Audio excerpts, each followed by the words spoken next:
నమ్మకమే పెట్టుబడిగా ఆ అమాయక అన్నదాతలు తమ రక్తాన్ని కూడబెట్టుకున్నారు. కానీ ఆ నమ్మకాన్ని నిలువునా ముంచేసే ఒక ఘరానా కేటుగాడు వస్తాడని వారు ఊహించలేదు. రూపాయి కూడబెట్టిన సొమ్మును కూతురి పెళ్లి కోసం దాచుకున్న పైసల్ని నట్టేట ముంచిన ఆ కిల్లాడి మోసగాడు ఎవరు? రియల్ ఎస్టేట్ వ్యాపారం పేరుతో 60 మంది రైతుల నోట్లో మట్టి కొట్టిన ఆ నమ్మక ద్రోహి అసలు కథ ఏంటి? సూర్యాపేట జిల్లా కోదాడ పరిధిలోని శ్రీరంగపురంలో జరిగిన ఈ మైండ్ బ్లోయింగ్ క్రైమ్ స్టోరీ వింటే మీరు ఖచ్చితంగా ఉలిక్కి పడతారు. ఆ ఘరానా మోసం తాలూకు సంచలన వివరాలు ఇప్పుడు చూద్దాం.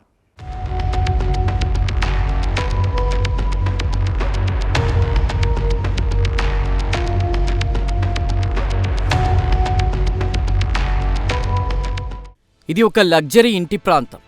కోట్లు విలువ చేసే ఆ ఇంటిని చూస్తే ఎవరైనా ఒక పెద్ద సక్సెస్ఫుల్ బిజినెస్ మ్యాన్ ఇల్లని అనుకుంటారు. కానీ ఈ విలాసవంతమైన భవనం వెనుక 60 మంది అమాయక రైతుల కన్నీళ్లు దాగున్నాయి.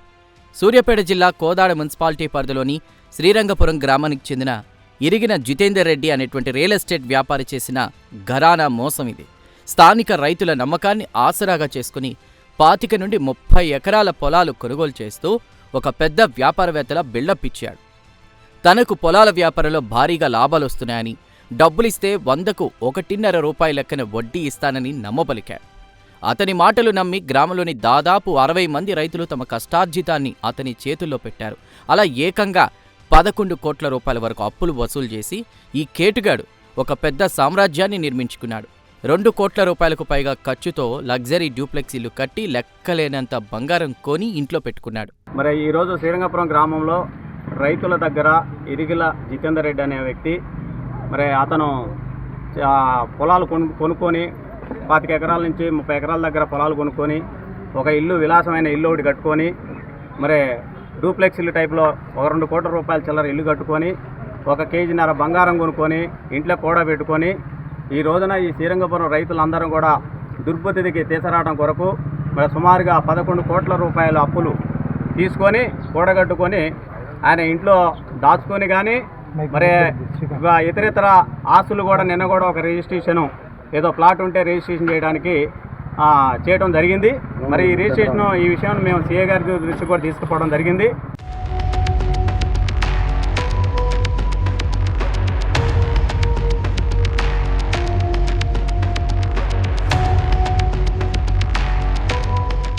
అంతా సజావుగా సాగుతోంది అనుకుంటున్న సమయంలో ఆ రియల్టర్ అస్సలు బుద్ధి బయటపడింది. తీసుకున్న కోట్లాది రూపాయల డబ్బును ఎగ్గొట్టడానికి జితేందర్ రెడ్డి రకరకాల డ్రామాలకు తెరలేపాడు.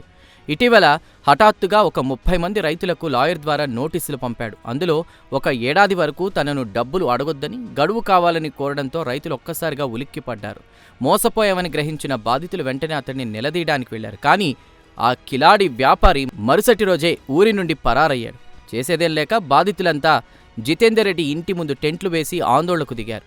పోలీసులు రంగంలోకి దిగి నచ్చజెప్పడంతో తాత్కాలికంగా ఆందోళనను విరమించారు. కానీ ఆ కిలాడి మాత్రం పోలీసుల పిలుపుకు కూడా స్పందించకుండా ఎక్కడో అండర్ గ్రౌండ్లోకి వెళ్ళిపోయాడు.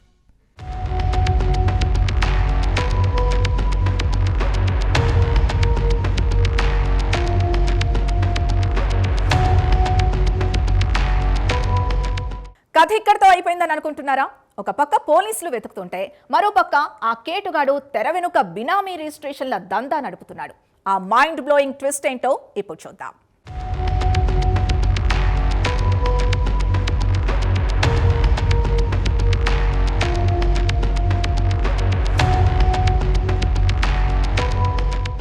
బాధితులు రోడ్డున పడి ఏడుస్తుంటే జితేందర్ రెడ్డి మాత్రం దొంగతనంగా ఆస్తులు బదిలీ చేసే పనిలో పడ్డాడు.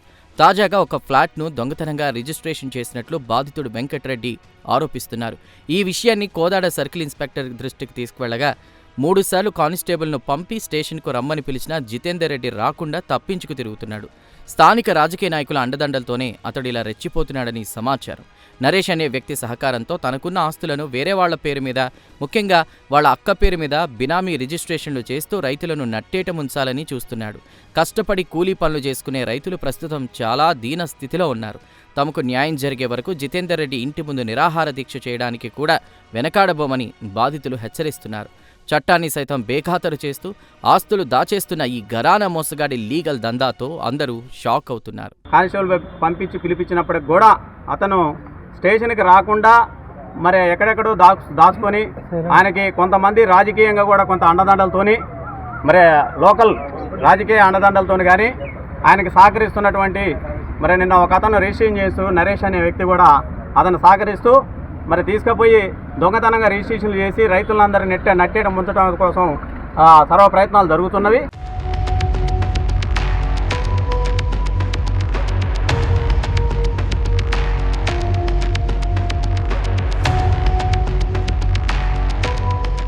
శ్రీరంగపురం గ్రామానికి చెందిన మరో బాధితుడి ఆవేదన వర్ణనాతీతం. తన కూతురి పెళ్లి కోసం కష్టపడి సంపాదించిన 10 కుంటల భూమిని అమ్మి వచ్చినటువంటి 18 లక్షల రూపాయలను జితేందర్ రెడ్డి దగ్గర నమ్మి పెట్టాడు. పెళ్లికి 1 నెల రోజుల ముందు చెబితే ఇంటికి తెచ్చిస్తానని జితేందర్ రెడ్డి నమ్మబలికాడు. తీరా కూతురి పెళ్లి కుదిరి మే 14వ తారీఖున నిశ్చితార్థం జరిగి జూలై 3వ తారీఖున పెళ్లి ఖరారైన తరుణంలో డబ్బులు అడిగితే బ్యాంకు చుట్టూ తిప్పించాడు. 5వ తారీఖు 10వ తారీఖు అంటూ కాలయాపన చేసి ఆ తర్వాత 1 ఎకరం పొలాన్ని 33 లక్షలకు మాట్లాడి రాసిస్తానని చెప్పి మాట మార్చాడు. ఆ వెంటనే లాయర్ నోటీస్ పంపి 1 సంవత్సరం గడువు అడిగాడు. ప్రస్తుతం జితేందర్ రెడ్డి అడ్రస్ లేకుండా పోయాడు. అడిగితే ఆ ఇల్లు కూడా వేరే వాళ్లు కొన్నట్లు చెబుతున్నారు.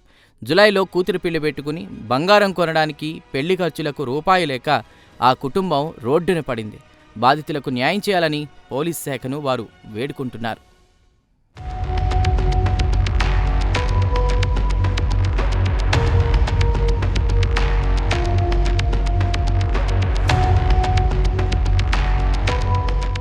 చూశారుగా, నమ్మినందుకు అమాయక అన్నదాతల్ని ఎలా నట్టేట ముంచారో. భారీగా వడ్డీలు ఇస్తామంటూ వచ్చే ఇలాంటి అక్రమార్కులు, కేటుగాళ్ల మాటలు నమ్మి మోసపోవద్దని ప్రజలందరూ అప్రమత్తంగా ఉండాలని హెచ్చరిస్తున్నాం. కష్టపడి సంపాదించిన సొమ్మును ఇతరుల చేతిలో పెట్టే ముందు 100 సార్లు ఆలోచించాలి. బాధితులకు తక్షణమే న్యాయం జరగాలని, నిందితుడిపై కఠినమైన చర్యలు తీసుకోవాలని పోలీస్ శాఖను కోరుతున్నాం.